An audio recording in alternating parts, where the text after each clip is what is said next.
Hello, everyone. Today on my comic art video, original comic art, I'm going to be showing, discussing my most recently finished jam piece. It is something that I started in 2014. It is based on the gatefold cover from Batman 619.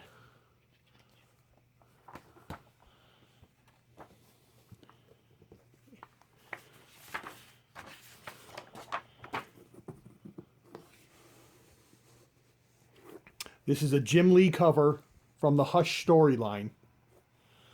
I made a couple of small changes, but you can see Robin, Batman, Oracle, Commissioner Gordon, Huntress, Superman, Nightwing all match up. I got rid of Hush, who doesn't really fit the Batman family, obviously. And I changed Catwoman to a less prominent role. So now that you have the base of what I was thinking, I will say that I don't specifically remember why I was thinking about that, but I remember looking at that cover and thinking how good that would make for a jam piece. I was looking to start a new jam piece, and right around that time, I started helping out a friend who runs a comic show, and my little job brought me into contact with comic artists, a little bit of personal one on one time. So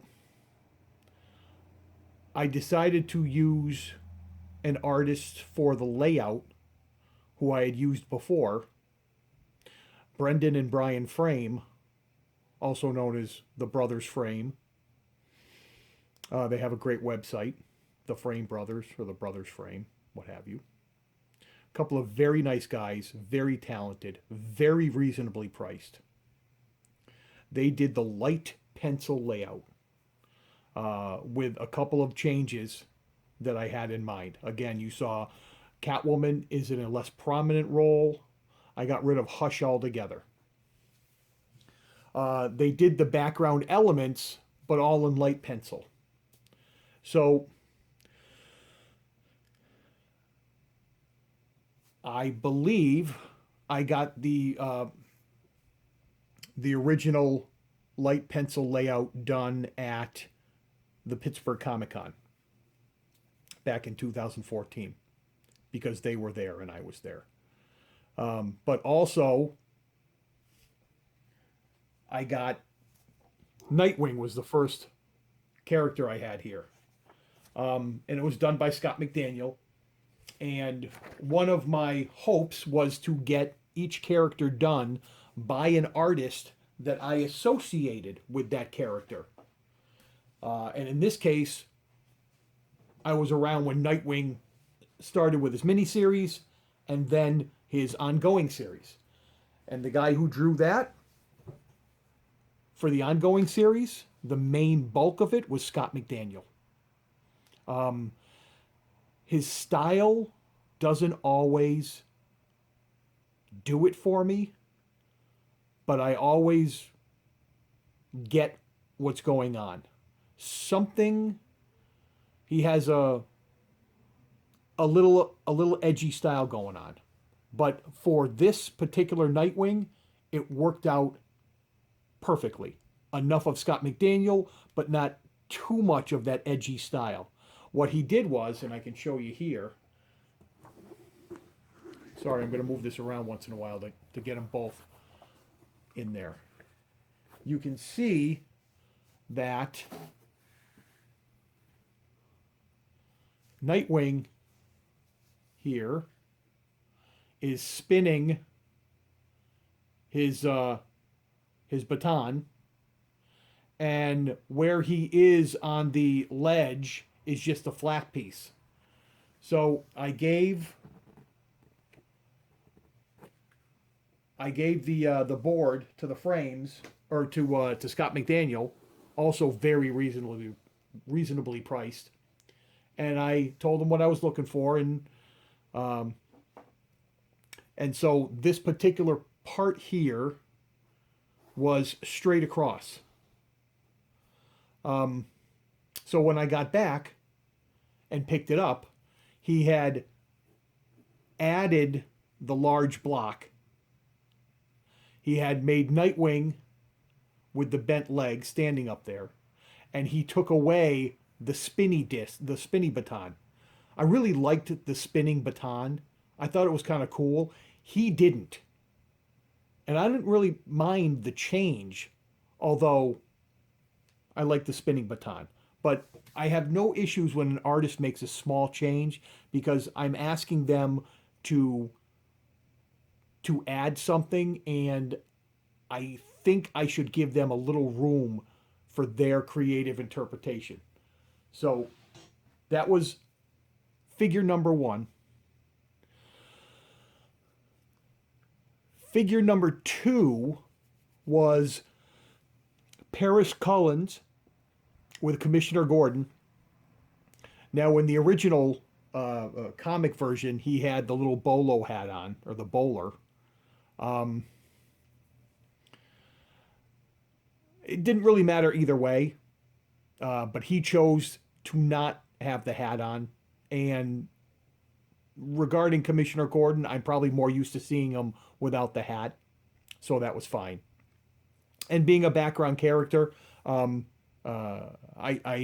was happy with it. I got Paris did not charge me a lot of money for this, and this wasn't really about money. But when you're going to deal with 1, 2, 3, 4, 5, 6, 7, 8 characters with known artists, it could add up to some real money. So the next figure I got was, it was either the Dan Jurgens, I think it was I think it was the Graham Nolan Batman.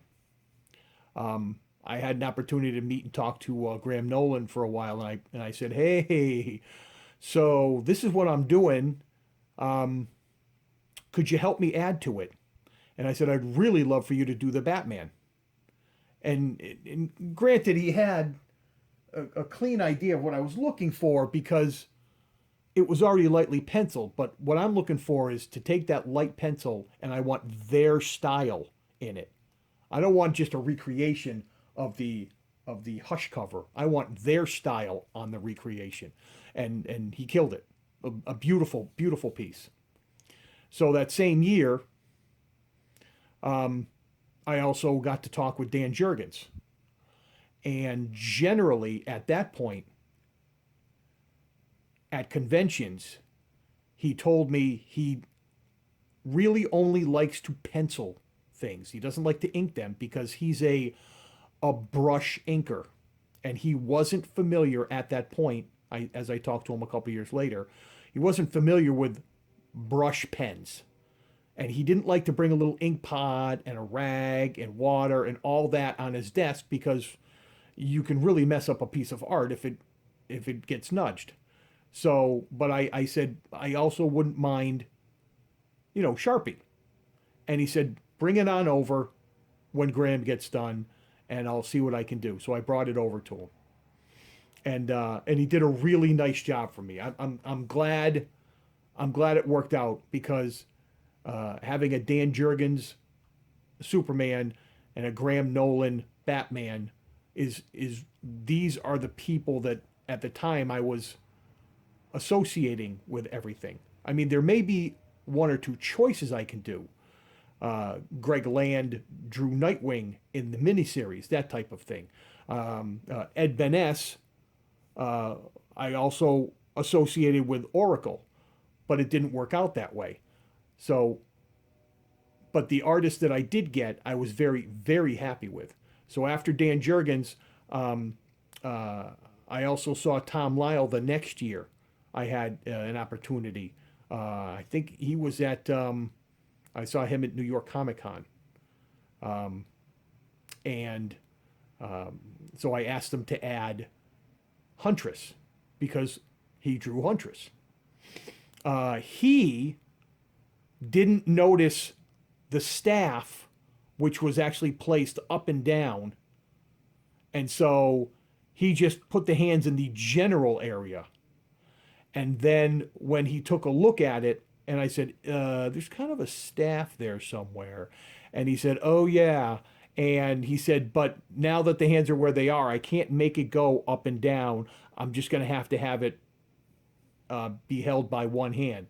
And I can live with that. I like the staff up and down, but again, it's a minor issue that comes when you have different people adding to a piece, and and little things happen. So after that, uh, I had in 2018, I had Tim Seeley add Catwoman. Very reasonably priced, very nice guy, and very consistent with the style throughout what I had already. A nice marker piece, not too rough, not too overly refined. Catwoman, she's a good bookend to Robin in terms of size. Everything works out well. So this year, 2019, I was able to speak to Greg Land and Tom Grummett. And I asked Greg Land if he would add to the jam. And he said yes. And he said he preferred not to do it at the show, but in the hotel room, so he had a little time to kind of get it right. And I think we can all agree that he got it right.